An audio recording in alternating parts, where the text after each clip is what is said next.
Satu. Alhamdulillah, Alhamdulillah,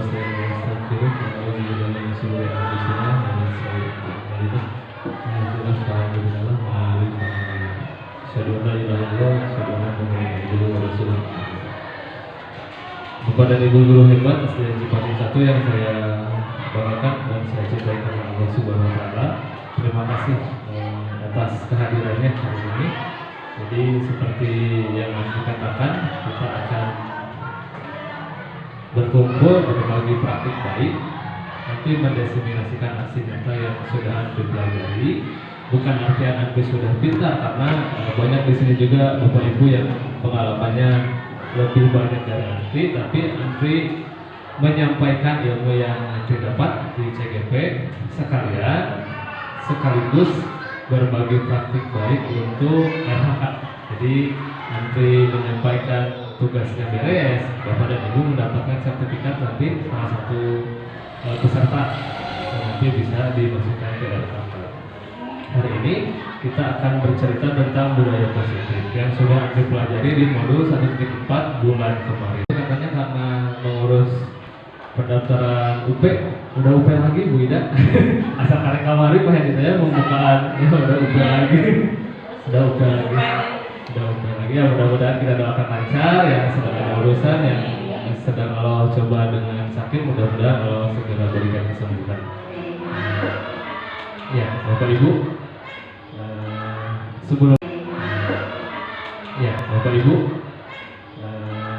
sebelum masuk kita ice breaking dulu ya.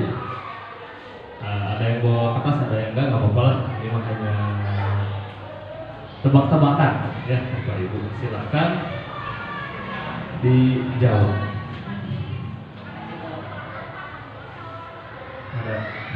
Ada kuda, ada tapal kudanya, ada sepatu. Yang tahu jawabannya silakan langsung mencoba.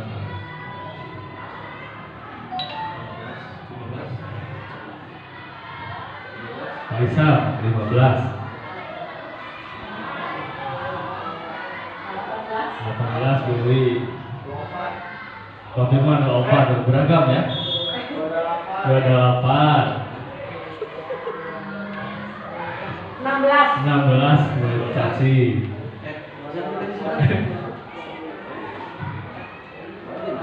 16.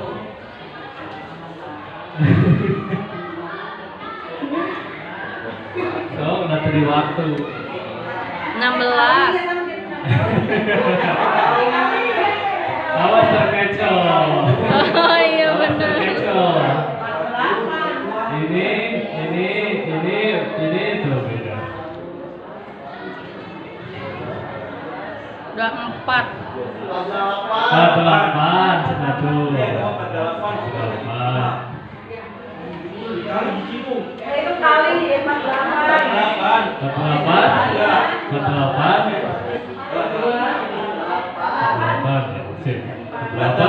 Siap. Sepakat 48. Ada yang beda? Tenang, ada beda. Bu Ayu sama Bu Fani beda sih.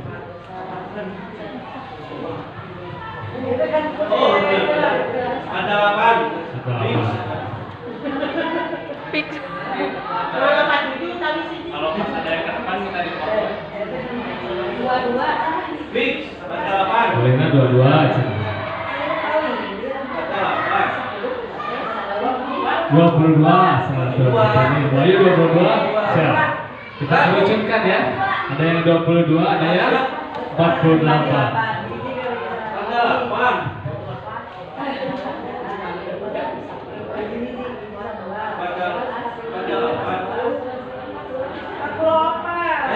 Itu 44 Bu Caci. Beda berarti tak 3. Kurangan deh. Tidak ada satu suara dong. Enggak harus satu suara. 22.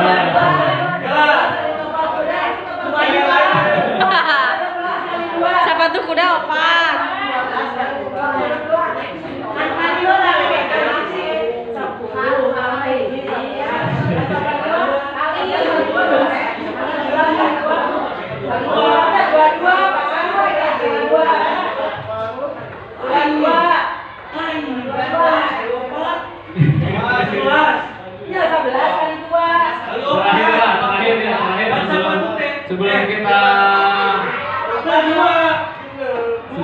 sebelum kita simpulkan ya. Ini kudanya satu. Ini kudanya satu, tapak kudanya dua. Ini juga tapak kudanya dua, sepatunya dua. Ini sepatunya satu, kudanya satu. Dua. Benar dua.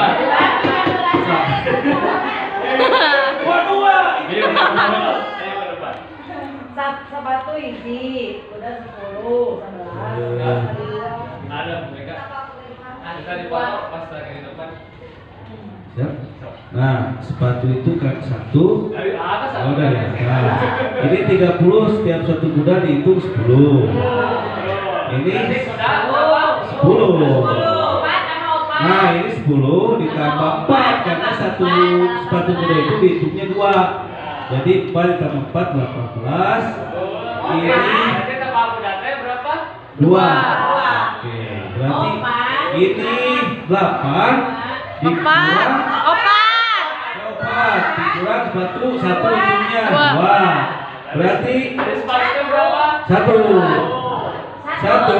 ditambah 10 berapa ibu? 11.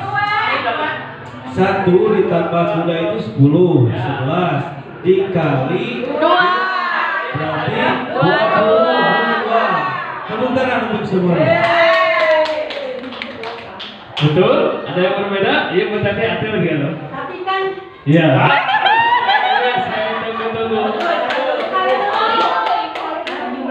saka terangan. Kan dikali dulu. Kali dulu. Kali bagi tambah kurang 10 kali 2 20 ditambah 1 Dikasih apa? Dikasih W. Dikasih O, dikasih W. Wow, keren. Wow, keren. Kayak beda nih Bu Ayu.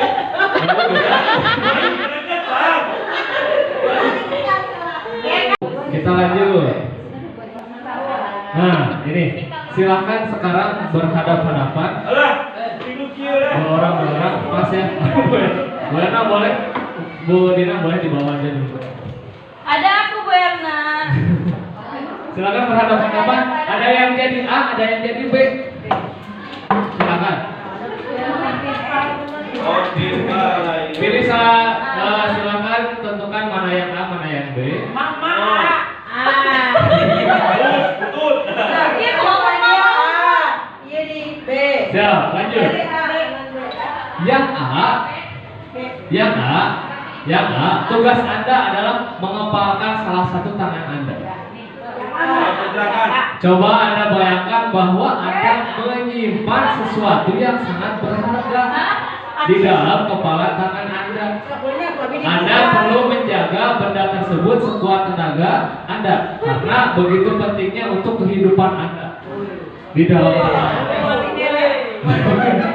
Ya, sangat berharga ya, sangat berharga. Nah, tugas yang B mencoba dengan segala cara untuk membuka kepala tangan Anda. Boleh membujuk, tapi buat begitu-gitu ya.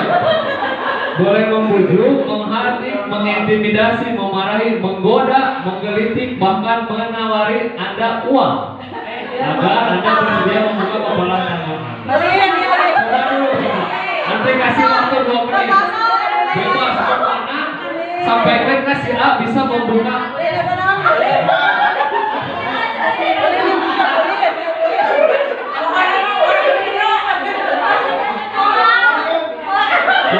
Satu menit lah, 1 menit jangan terlalu lama. Ada di luar.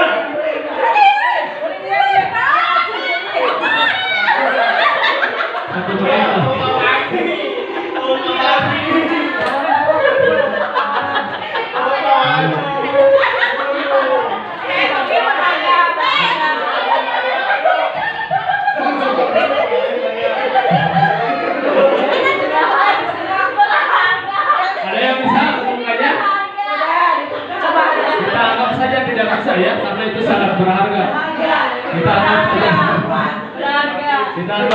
tidak bisa. Siap. Kuat tuh, Nah, ini bisa dicek lagi. Ya Allah, wrestling kan tadi pasti. Oke, nanti kita ambil hikmahnya Bapak Ibu. Psikiater dan klinik Dr. William Glasser dalam kontrol teori yang kemudian hari berkembang yang dinamakan choice theory meluruskan beberapa miskonsepsi tentang makna kontrol. Ilusi guru mengontrol murid, ilusi bahwa semua penguatan positif, efektif dan bermanfaat, ilusi bahwa kritik dan membuat orang merasa bersalah dapat menguatkan karakter, ilusi bahwa orang dewasa memiliki hak untuk memaksa. Bapak Ibu, anggap saja si A itu adalah murid kita, siswa kita di kelas gitu ya. Dan yang si B itu adalah kita sebagai guru. Kita pernah memaksa anak untuk menuruti kemauan kita. Pernah ya? Aku juga sering. Aku juga pernah sering bahkan. Sering, Pak. Ya, seringnya seperti itu. Sering banget. Tapi bagaimana jika si muridnya itu seperti si A yang dialami barusan? Tidak mau pernah mengalami kejadian seperti itu? Nah, Barusan saya mengalami hujan.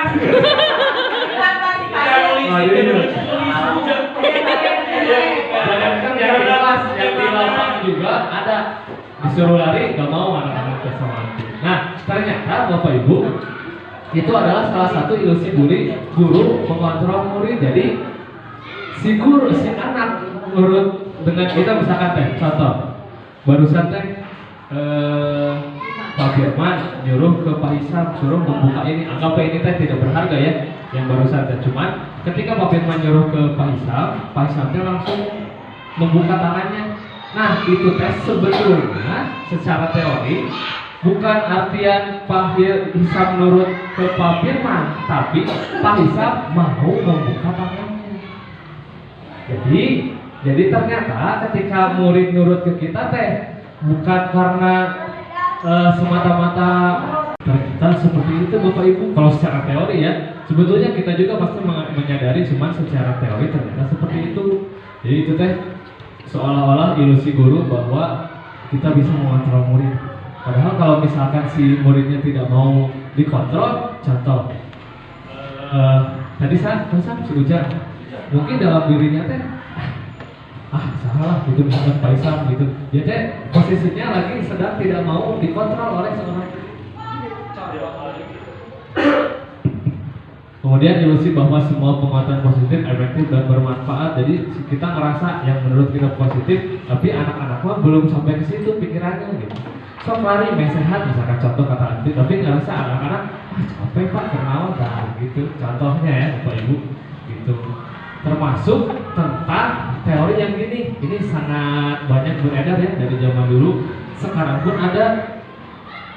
Bapak Ibu masih meyakini bahwa anak-anak itu seperti kertas kosong? Masih ya, termasuk aku sebelum dapat materi ini. Jadi masih meyakini bahwa anak-anak itu seperti kertas kosong. Sebetulnya kata Ki Hajar Dewantara berarti sudah lama ya. Tapi mungkin baru digali lagi sekarang setelah teori-teorinya dimunculkan kembali. Ternyata anak-anak itu bukan kertas kosong, tapi kertas yang ada garis-garis buram atau garis-garis samar. Jadi garis-garis samar itu karakter si anak. Kalau kita resapi dalam-dalam, iya juga gitu. Nanti juga dilenyepan memang si karakter anak tidak semuanya sama. Tidak semuanya sama langsung kita bisa tulis gitu. Ada karakter yang memang tidak bisa dirubah dari anak tersebut gitu. Baik itu secara audio, visual atau kinestetik. Seperti itu. Kemudian ini atau kinestetik. Seperti itu. Kemudian ini paradigma stimulus respon, teori kontrol. Sebetulnya untuk materi yang akan benar-benar dibahas nanti di akhir, tapi materinya harus disampaikan gitu. Ini stimulus respon yang kita yakini kita mencoba mengubah orang agar berpandangan sama dengan kita. Ini yang kita rasakan. Nah ini teori yang sebenarnya berada gitu. Jadi kita berusaha memahami pandangan orang lain tentang dunia. Kemudian perilaku buruk dilihat sebagai suatu kesalahan. Semua perilaku memiliki tujuan. Jadi ada anak-anak yang misalkan tidak mau berbaris, contoh di PJOK, si anak teh nggak mau berbaris pas mau pemanasan teh, tapi pasti dalam hati anak teh dia punya pandangan sendiri gitu. Pak, ini kayak kena ulin mungkin seperti itu. Nah, itu dibahas di sini teori apa itu tuh. Kemudian, nah ini disiplin. Langsung mengerucut ke disiplin. Disiplin berasal dari kata disiplin, artinya belajar. Disiplin mengacu pada diri yang memiliki tanggung jawab terhadap apa yang dilakukannya berdasarkan nilai-nilai yang diyakini. Masuk ke disiplin positif. Salah satu disiplin positif adalah salah satu cara penerapan disiplin yang bertujuan untuk menumbuhkan kesadaran serta memberdayakan peserta didik tanpa imbalan, penghargaan, ancaman atau hukuman. Sebagai guru, kita harus menciptakan murid yang disiplin diri sehingga mereka dapat berperilaku yang mengacu pada nilai-nilai kebajikan universal. Nanti dibahas beberapa kebajikan universal dan memiliki motivasi intrinsik dalam perubahan perilaku ke arah yang lebih baik. Nah, ini salah satu nilai-nilai kebajikan. Sebetulnya ini turunan dari P5 itu ibu-ibu. Jadi memang kayak misalkan sekarang CP, ATP dan sebetulnya mah dari dulu kan ada ya, cuman berganti nama. Nah, sekarang juga disebutnya nilai-nilai kebajikan. Ininya sama aja sebetulnya. Turunannya dari P5. Beriman dan bertakwa pada Tuhan yang Esa dan berakhlak mulia, berhidup binekaan global, gotong royong, mandiri, dan kreatif dan berharap. Sama saja turunannya ke situ. Nah, ini motivasi perilaku manusia. Pernahkah Anda melakukan sesuatu untuk mendapat senyuman dari orang lain? Atau kita ambil contohnya tadi lah, kita ingin mendapatkan sesuatu di tangan teman kita itu untuk mendapatkan hadiah atau untuk mendapatkan uang, apalagi kira-kira alasan. Diana Gosset dalam bukunya Restructuring School Disiplin menyatakan ada 3 motivasi perilaku manusia. 1. Untuk menghindari ketidaknyamanan atau hukuman. 2. Untuk mendapatkan imbalan atau penghargaan dari orang lain. 3. Untuk menjadi orang yang mereka inginkan dan menghargai diri sendiri dengan nilai yang mereka percaya. Nah, ini yang akan kita bahaskan. Ada hukuman, ada konsekuensi, dan ada restitusi. Kurang jelas ya, tapi baca dari sini aja. Contoh, hukuman adalah sesuatu yang menyakitkan harus terjadi. Konsekuensi adalah sesuatu yang harus terjadi. Restitusi adalah pilihan.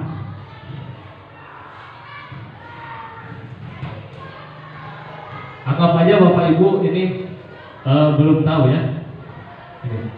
Mencatat 100 kali di dalam buku kalimat saya tidak akan terlambat lagi karena terlambat sekali. Itu hukuman atau konsekuensi? Hukuman ya, Bapak Ibu, hukuman. Jadi dihukum karena terlambat, disuruh nulis lagi. Nah, yang keduanya membersihkan coretan yang dibuatnya di meja tulis. Apakah hukuman?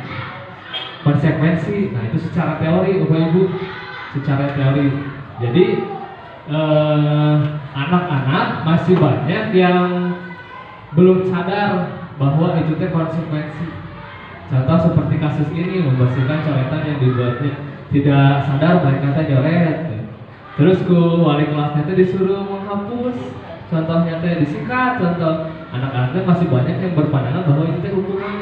Nah, tugas kita memberikan pandangan ke mereka itu mah konsekuensi gara-gara kamu nulis di situ. Nah, contohnya itu. Sedangkan restitusi nanti dibahas di akhir ya, Bapak Ibu. Itu pilihan dari seorang guru ketika mendapatkan masalah. Prosedur pembentukan keyakinan sekolah dan kelas ini mah sebetulnya dibahas ketika Bapak Ibu biasanya awal tahun dengan anak-anak. Jadi Contoh, kita bacakan dulu saja ya. Satu, mempersilakan warga sekolah atau murid-murid di sekolah untuk bercurah pendapat tentang peraturan yang perlu disepakati di sekolah. Kedua, mencatat semua masukan-masukan para murid warga sekolah di papan tulis atau di kertas, di mana semua anggota kelas warga sekolah bisa melihat hasil curah pendapat. Yang ketiga, susunlah keyakinan kelas sesuai prosedur pembentukan keyakinan kelas atau sekolah. Gantilah kalimat-kalimat dalam bentuk negatif menjadi positif. 4. Tinjau kembali daftar curah pendapat yang sudah dicatat. Yang kelima, tinjau ulang keyakinan kelas bersama-sama. Yang keenam, setelah keyakinan kelas selesai dibuat, maka sesuai warga kelas dipersilakan meninjau ulang dan menyetujuinya dengan menandatangani keyakinan kelas tersebut, termasuk guru dan semua warga atau murid. Keyakinan kelas selanjutnya bisa diletakkan di dinding kelas di tempat yang mudah dilihat semua warga. Kita bahas pertama. Biasanya ini dilakukan di awal tahun ajaran ya Bapak Ibu. Nanti juga sebetulnya tahun ajaran ini belum melakukan. Setelah analisis diagnostik biasanya harusnya ada, menurut teori ini ya Bapak Ibu, yang modul budaya positif, kita harus membentuk keyakinan kelas. Apa bedanya keyakinan kelas dengan peraturan? Nah, di sini, jadi pertama kita akan kupas. Mempersilakan warga sekolahnya kita ganti aja dengan peserta didik ya, peserta didik di kelas untuk bercurah pendapat tentang peraturan yang perlu disepakati. Contoh, kita bikin peraturan kelasnya. Kalau kelas 1 sampai kelas 6 ada yang seperti itu nggak Bapak Ibu di sini? Di kelas misalkan, atau kita bikin langsung peraturannya di kelas? Ada. Atau misalkan kita bikin format terus disepakati oleh anak-anak. Nah, bisa gitu. Jadi kalau di materi sini mah meminta respon anak-anak dulu. Memang sih tidak semudah antri minta ke guru-guru gini, misalnya kalau ke anak mah kadang-kadang mereka nggak ngerti itu peraturannya apa gitu ya. Jadi kalau di sini mah mempersilahkan dulu ke anak-anak apa yang ingin mereka buat sebagai peraturan. Contoh aja ya, simpelnya misalkan anak-anak kita bikin peraturan kelas. Apa pertama, jangan terlambat Bu. Dicatat, jangan terlambat. Ini ya, mencatat masukan-masukan para warga sekolah atau peserta didik. Oke, satu aja.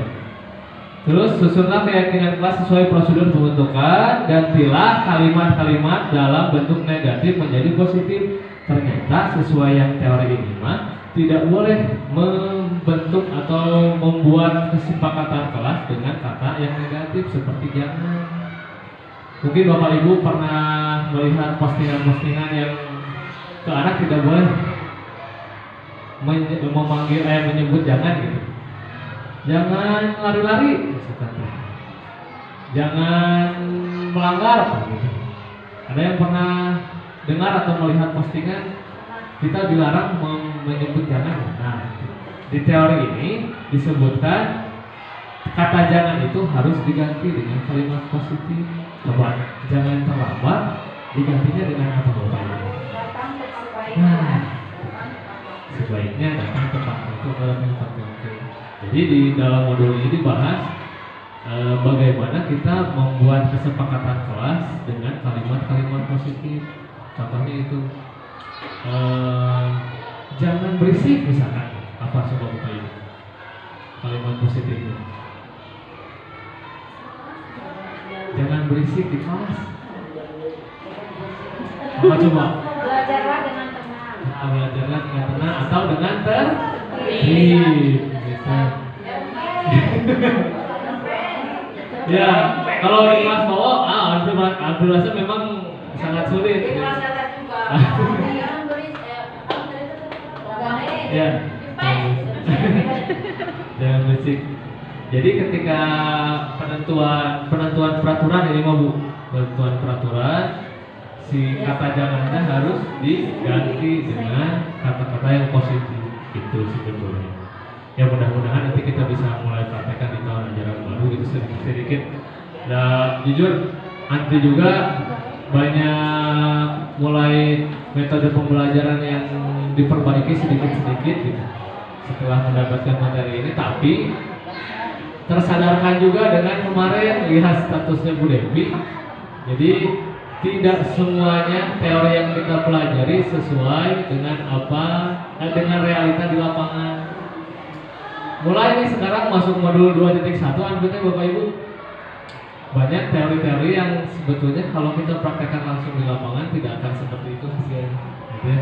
Mungkin Bapak Ibu juga pernah pernah mengalami dapat pelatihan ini, dapat webinar ini, tapi dah di lapangannya mah beda. Gitu.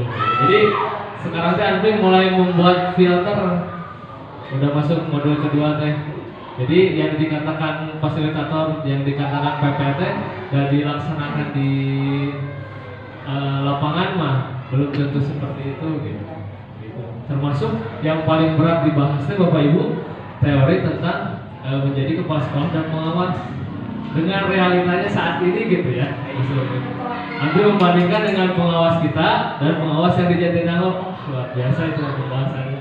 Jadi memang Andri coba diskusi dengan istri di sana seperti itu. Memang banyak yang ya kita tidak seuzon ya Bapak Ibu, maksudnya menjadi pengawasnya caranya seperti apa, apakah kriterianya harus cerdas dan harus jadi kepala sekolah yang baik, disiplin dan segala macam. Tapi memang kita dapat di lapangan banyak yang seperti itu. Bahkan waktu sebelum akreditasi, Andri masih ingat yang tim kecil waktu itu, tim yang membahas tentang pokoknya Andri, Bu Irma, Bu Dewanti sama Bu Maya menanyakan langsung ke Pak Iwa waktu itu teh, Pak kurikulum PDKN Bu Erna juga ada ya waktu itu?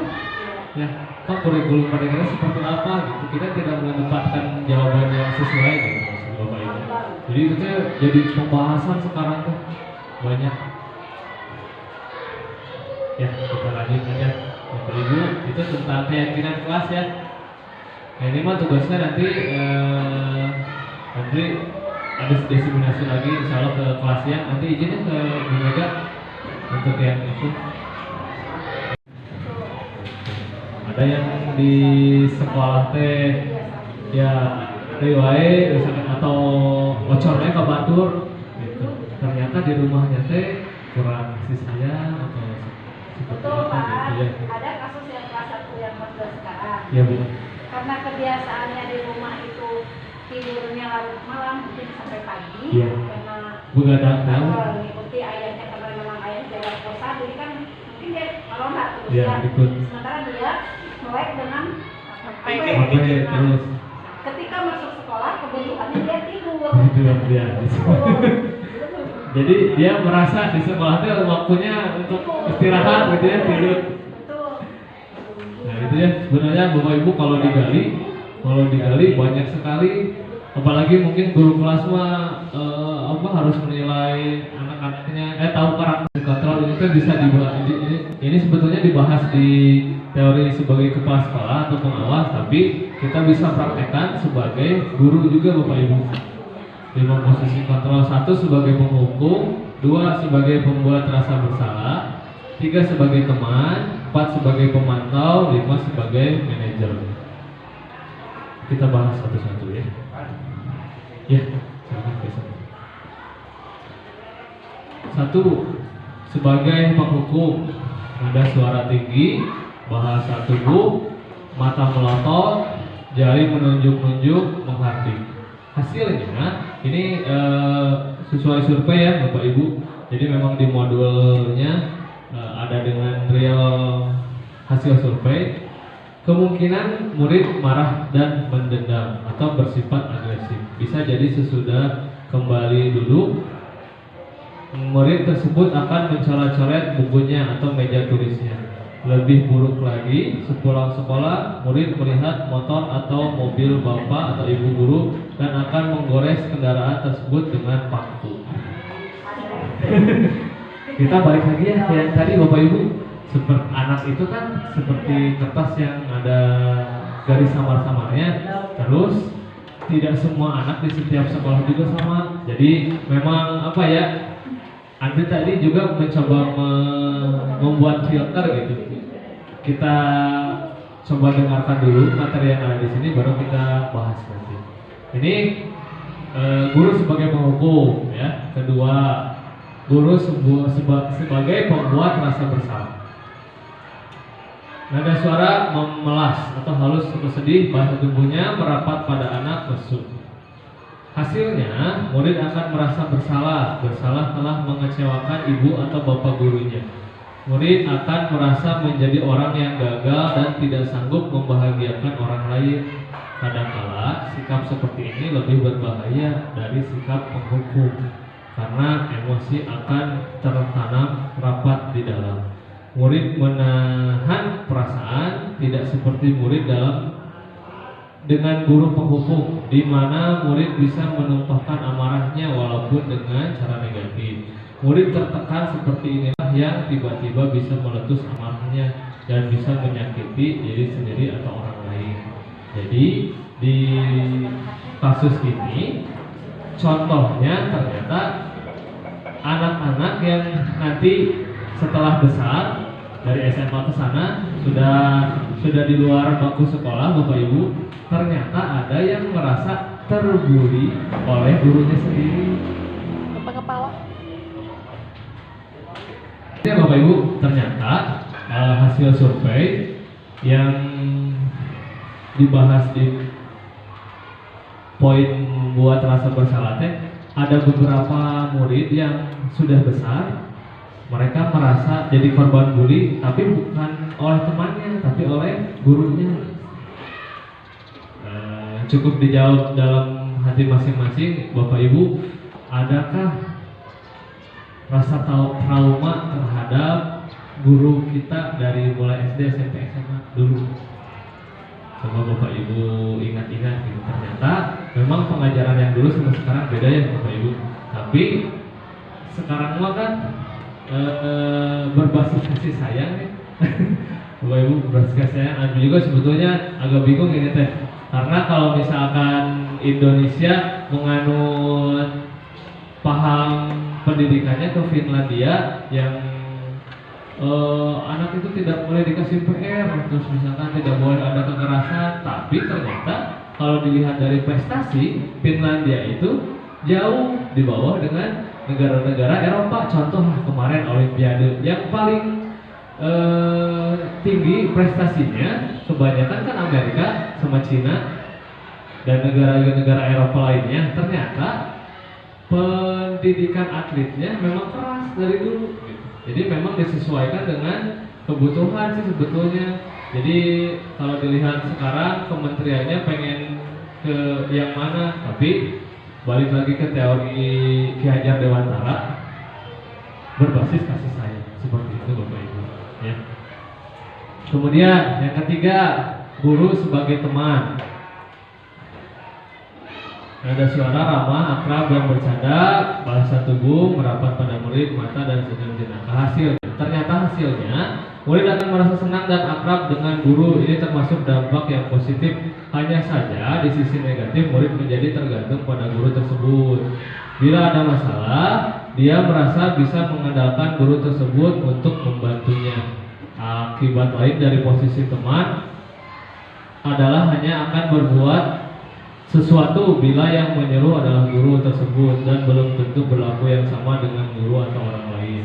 Bapak Ibu yang muda mungkin ininya mah ya sering mengalami. Jadi kita sangat akrab dengan murid, tapi si muridnya kadang ngelunjak. Ada seperti itu ya. Jadi mereka ngerasa sudah menjadi teman dengan kita, gitu. Tapi kadang ada yang bersikap seenaknya. Itu posisi sebagai teman. Kemudian sebagai pemantau, ada suara datar, bahasa tubuh yang formal. Ini mah lebih ke sebagai pengawasan, Bapak Ibu. Murid memahami konsekuensi yang harus dijalankan karena telah melanggar salah satu peraturan sekolah. Guru tidak menunjukkan suatu emosi yang berlebihan, menjadi marah atau membuat merasa berbuat salah. Murid tetap dibuat tidak nyaman, yaitu dengan harus tinggal kelas pada waktu jam istirahat dan mengerjakan tugas. Guru tetap harus memantau murid pada saat mengerjakan tugas di jam istirahat, karena murid tidak bisa ditinggal seorang diri. Jadi lebih ke pengawas minimal. tapi tidak terlalu bersahabat. Kemudian yang terakhir, guru sebagai manajer. Bahasa tubuh tidak kaku, mendekat ke murid. Posisi terakhir, manajer adalah posisi di mana guru berbuat sesuatu bersama dengan murid, berkolaborasi jadi. Mempersiapkan murid, mempertanggungjawabkan perilakunya, mendukung murid agar dapat menemukan solusi atas permasalahannya sendiri. Seorang manajer telah memiliki keterampilan di posisi teman maupun pemantau. Jadi gabungan antara pemantau dan teman. Lanjut, nah ini yang akan kita bahas terakhir Bapak Ibu, dan mudah-mudahan langsung bisa kita praktekkan di kelas. Segitiga restitusi. Restitusi itu tadi apa Bapak Ibu? Pilihan ya. Hukuman mah yang diberikan ke anak tapi anak merasa tersakiti, konsekuensi mah hasil dari yang dilakukan oleh anak. Nah, restitusi adalah pilihan. Jadi segitiga restitusi adalah 3 solusi yang disyaratkan di modul ini untuk diterapkan oleh Bapak Ibu guru di sekolahnya masing-masing dalam menghadapi suatu masalah. 1. Menstabilkan identitas. 2. Memvalidasi tindakan yang salah. 3. Menanyakan keyakinan. Ini keyakinan kelas yang tadi dibahas semua ini.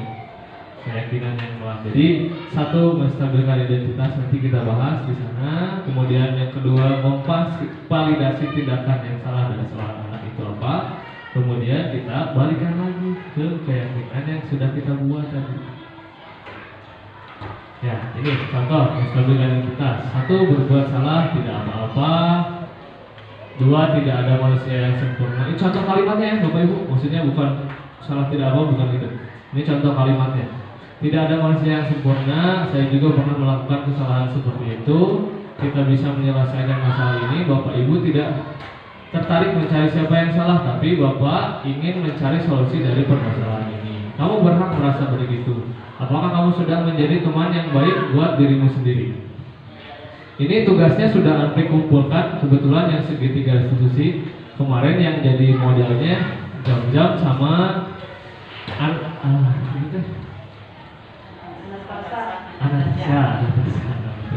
kelas dia waktu pelajaran mulai ya.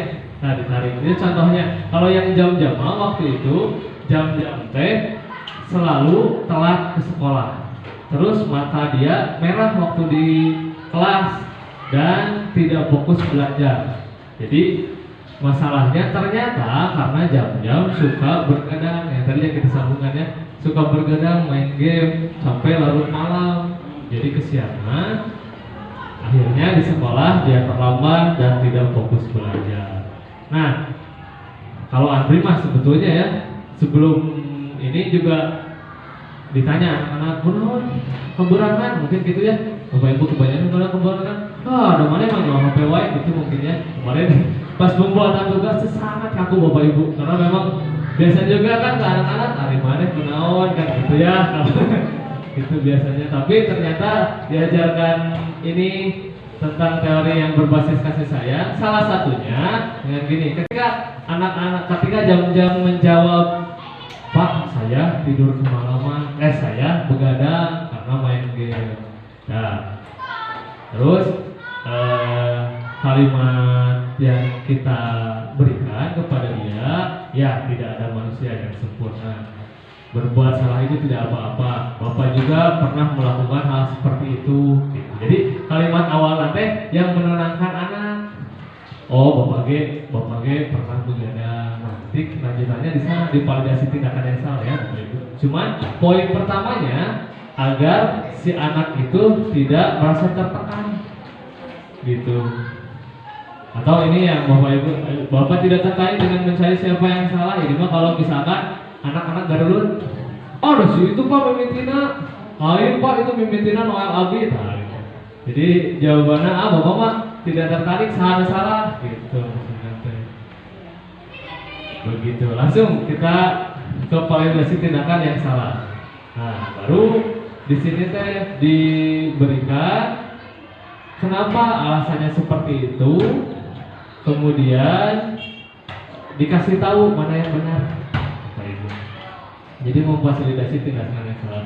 Padahal kamu bisa melakukan yang lebih buruk dari ini ya.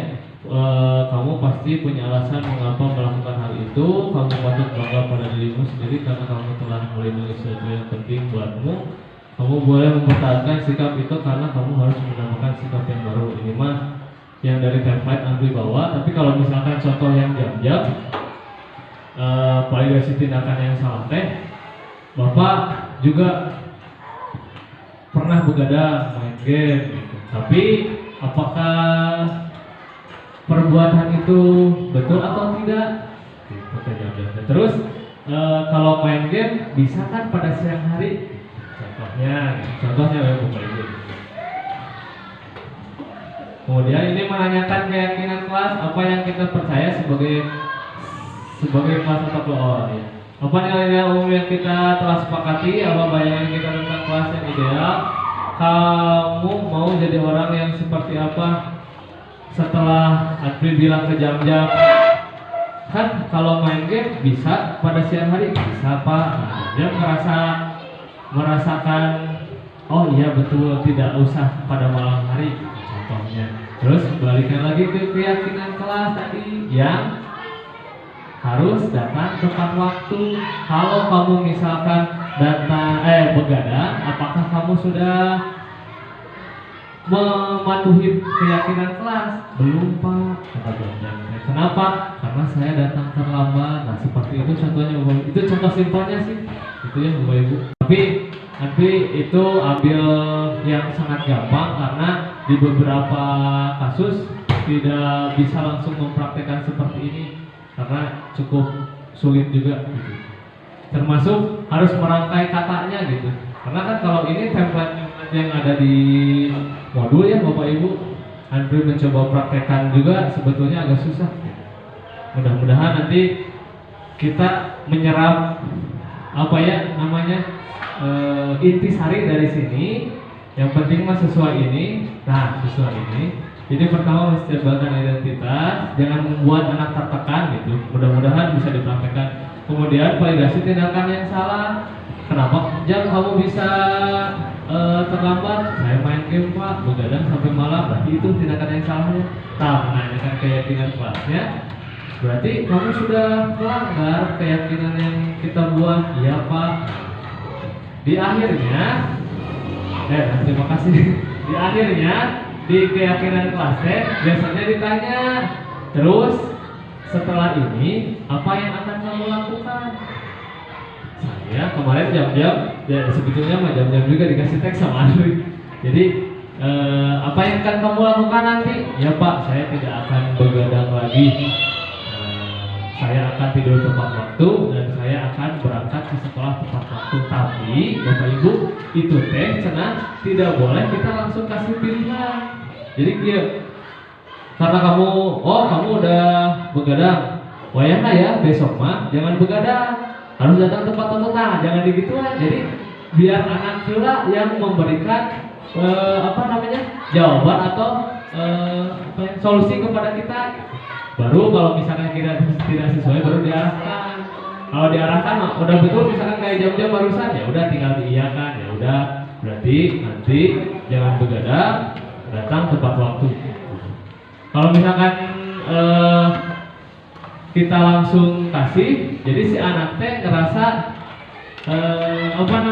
itu masih disuruh gitu sama guru, belum sesuai kesadaran kita. Bapak Ibu. Jadi intinya dari budaya positif tadi teh merujuknya ke sini. Kalau misalkan kita ada masalah di sekolah, diusahakan menggunakan segitiga restitusi. Yes, mudah-mudahan bisa diterima oleh Bapak Ibu.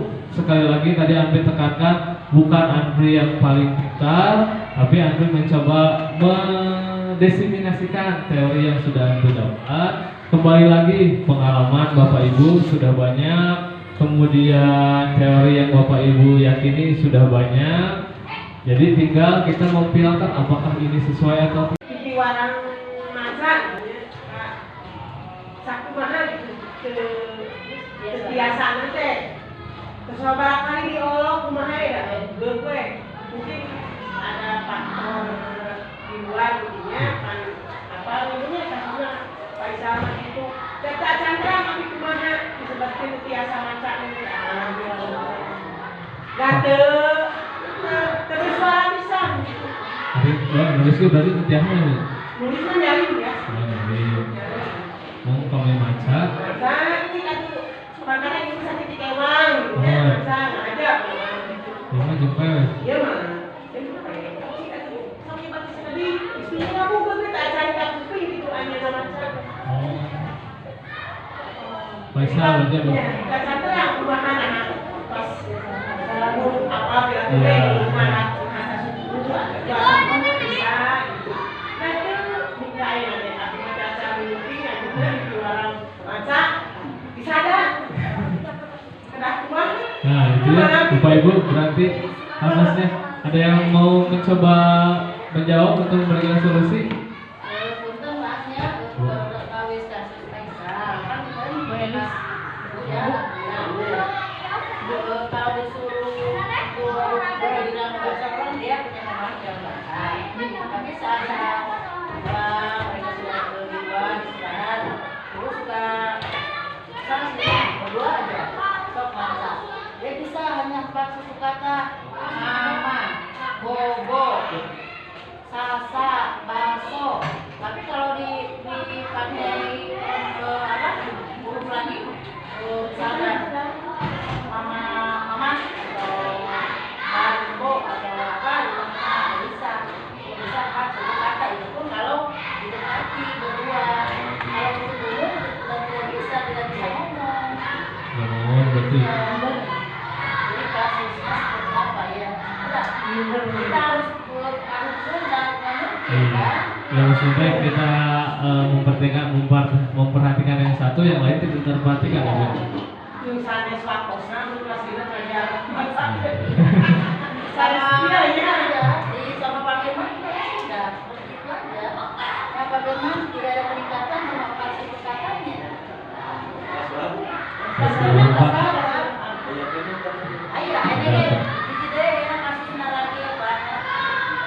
Ada kelas apa kelas dua, saya enak di kelas terus terakhirnya awal-awal itu sekolah awal masuk terus sakit nengok di sana rasanya pun itu sedang pada sekolah terus pada yang pastinya ini itu sekolah dulu kami ada sekolah Aisyah terbiasa menawan tapi akhirnya ngaju dulu berkeruai asalnya gue tapi datang akhirnya Alihan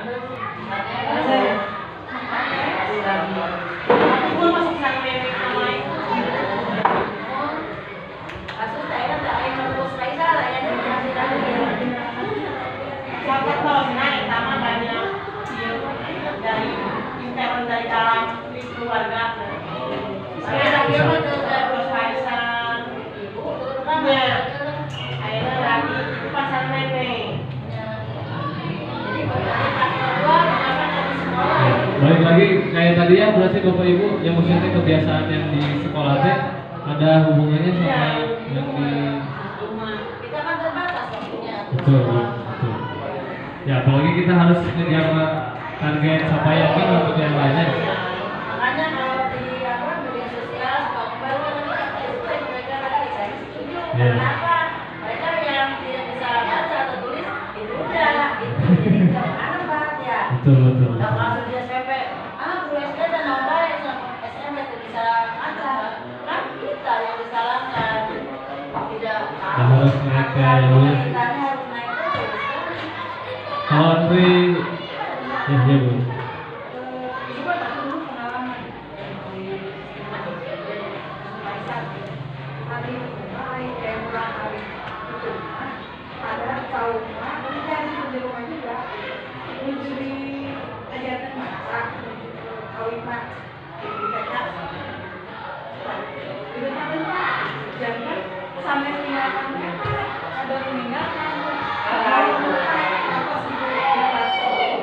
jadi dia tuh sampai ke kelasnya itu ini kan karena itu dia tahu Jadi mungkin di dulunya nanti kali mau lebih dulu. Oh, rawat jadi fokusnya teh di rumah di atas kaca gitu. Ya kan kalau begitu bergerak kan bisa cek ada lampunya gitu kan. Pas ibu nakal siji bisa bergerak. Ini ada beda. Iya, jadi kan mestinya kalau itu pengalaman mungkin tidak trauma. betul. Mungkin Kebanyakan mah berarti kasusnya dari luar ya. iya, dari luar dan dari kecil mungkin aja Iya. seperti trauma tadi ya.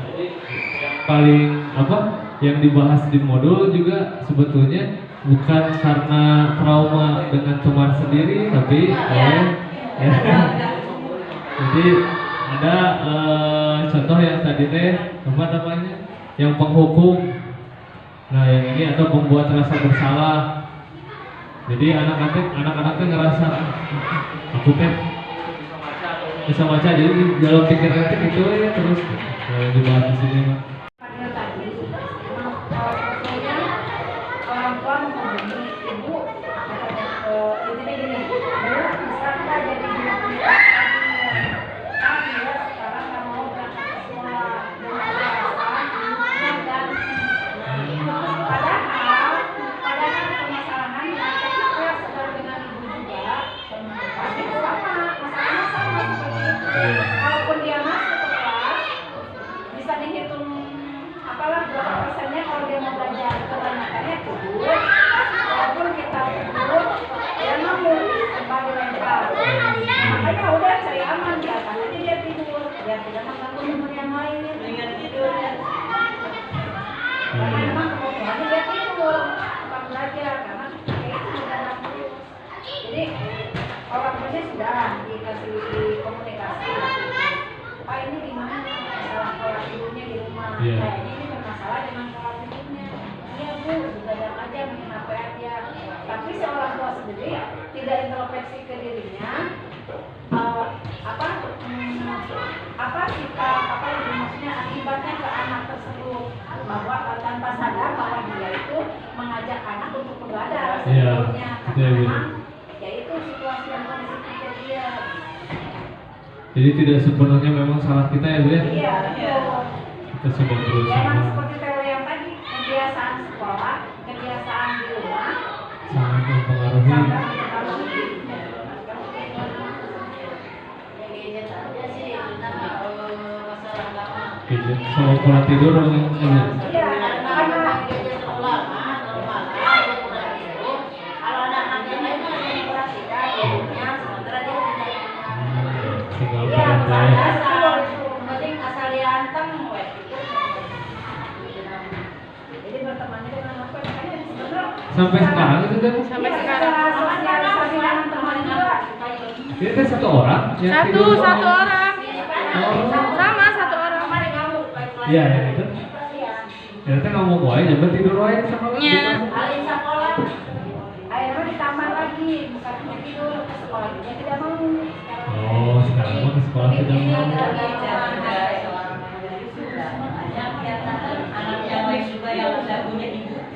Oh iya. Jeung Faang ditambah lamun dibangunkeun di kelas teh kena ngamuk. Ngalung-ngalung segala, nyuek-nyuek segala. Sama bener kayak kita keganggu istirahat. Nya, gitu. tah gitu. Jadi dia belum punya kesadaran ini teh lagi di sekolah gitu.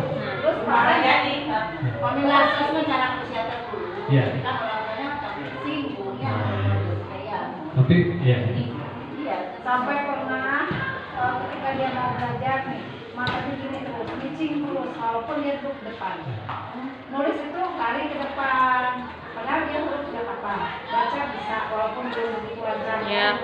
Nah, Teka tinggal. mungkin bermasalah dengan mata sampai disuruh lari dengan mata. Makanya tidak ada masalah.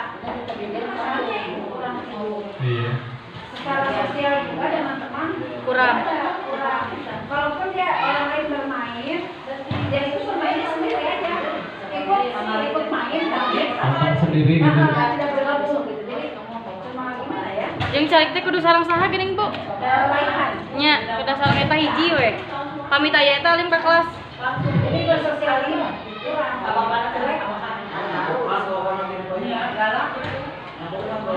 Iya, sudah berani kan. Itu mah apa efek gadget tuh pasti Orang Jawa nggak punya rasa takut gitu, mau sama siapapun. Terus ada informasi sampai Iya. diobatin ke orang pintar gitu Ustaz itu ngaji. Permasalahannya memang ini harus diketemukan dengan ibunya bisa vaksin. Tapi masih ada, Bu, masih Bisa ada. nikah juga iya. Masalahnya ibunya udah nikah lagi jadi susah. Hak asuh oleh ayahnya gitu.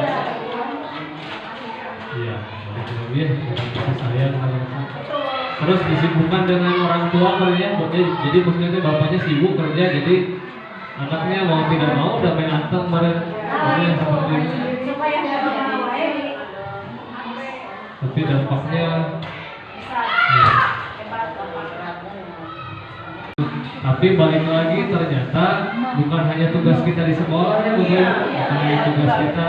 Pertama, tugas jam kita terbatas di sekolah.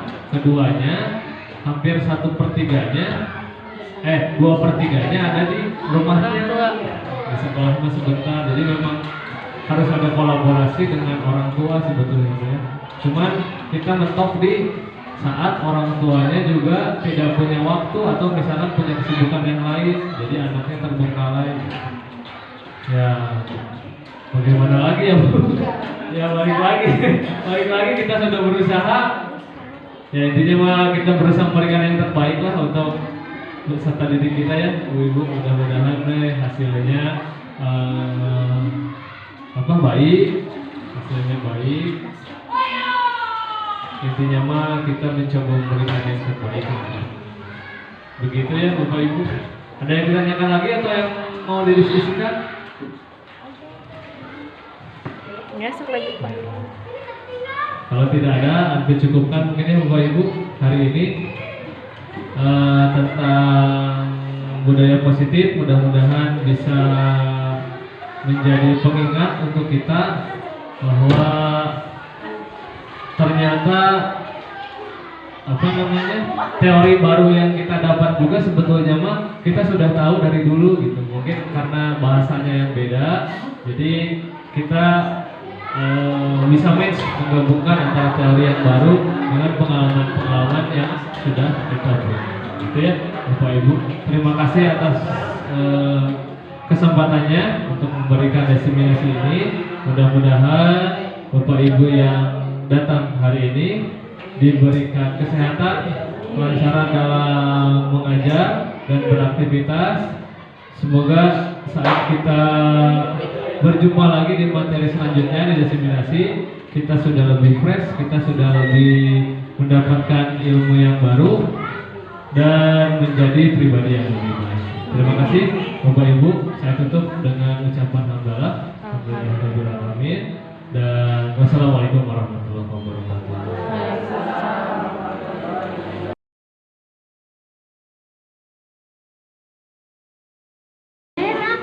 Assalamualaikum warahmatullahi wabarakatuh.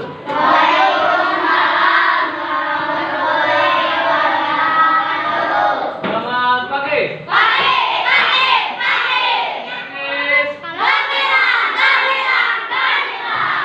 Ya, anak-anak bertemu lagi dengan Bapak hari ini. Sebelum kita belajar, Bapak mau memberikan keyakinan ya. Kita sekarang belajar memuat keyakinan kelas. Pak, apa yang dimaksud dengan keyakinan kelas? Ada yang tahu? Enggak. Enggak? Ada yang tahu peraturan kelas? Peraturan kelas tahu? Nah, peraturan kelas itu nanti dibikin keyakinan kelas dengan kalimat-kalimat positif ya. Tugas kalian sekarang adalah untuk membuat peraturan kelas dulu. Ya. Contohnya nih, apa yang salah satu peraturan kelas apa? Tidak boleh berantem. Salah satunya ya, Bapak minta kalian tuliskan di sini satu peraturan kelas yang menurut kalian. Ya, oke? Ya, satu orang satu. Ya, lihat kan ini sticky note ya. Di sini ada yang depan. Ya, nanti buat ditempel di sini, jangan kebalik tulisnya, jangan di sini ya. Ya, biar nanti bisa ditempel di sini. Nah, gitu. Oke, boleh nih senang. Ya. Jadi yang bisa nempelnya di belakang. Satu aja dulu. Tapi bukan yang tadi disebutin. Pakai pulpen boleh? Video, simpan aja di belakang. Simpan aja di belakang.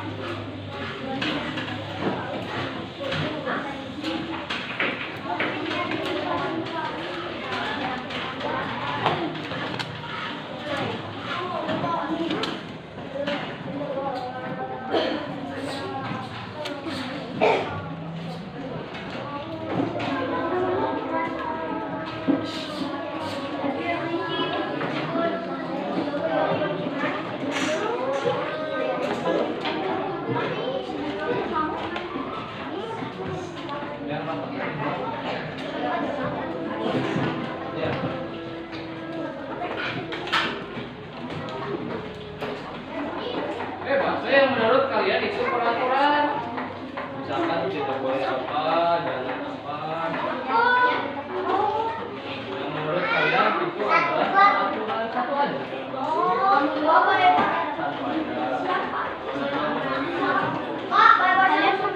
Jangan.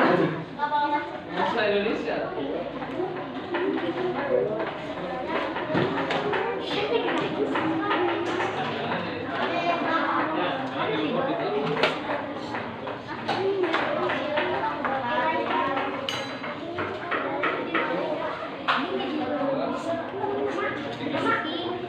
Oh, jangan apa, jangan dilarang apa. Nah, sok, ini. Nyindir.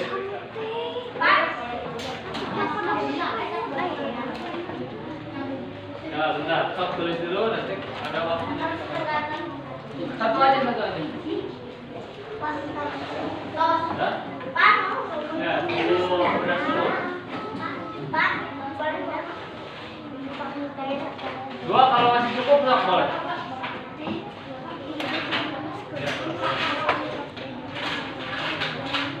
Ya. Pak udah? Harusnya tahu kaget-kaget. Udah? Udah. Ya. Kemana dulu?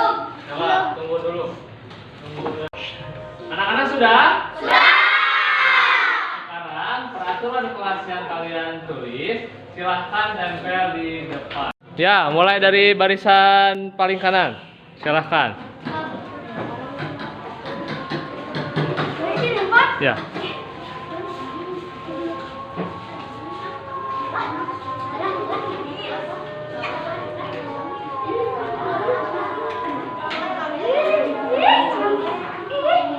So nggak apa-apa asal nempel ya tah gitu. Rapetkeun we.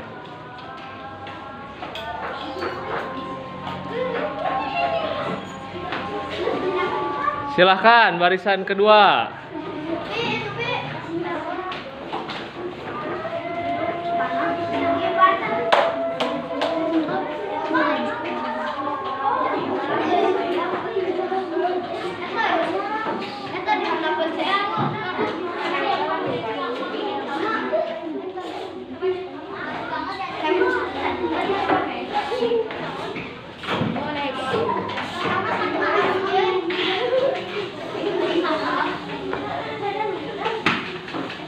Silahkan barisan ketiga.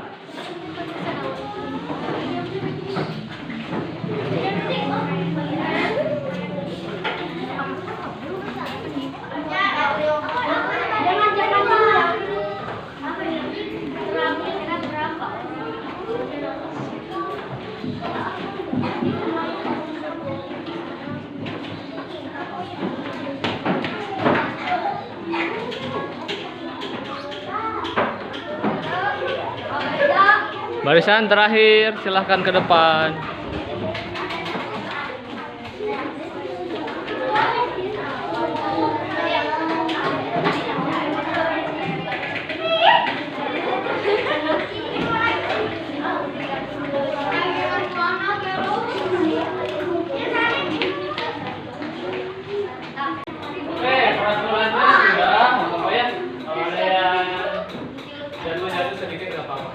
Kita akan bahas satu persatu ya. Kita akan ubah peraturannya menjadi keyakinan kelas ya.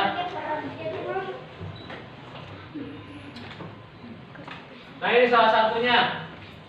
Ada tidak boleh terlambat ke sekolah. Tidak boleh terlambat ke sekolah. Kalau tidak boleh itu kalimat negatif atau positif? Positif. Tidak boleh. Negatif. Negatif karena ada kata tidak ya. Tidak boleh terlambat ke sekolah. Nah, sekarang kita ubah kata tidak bolehnya menjadi kalimat positif.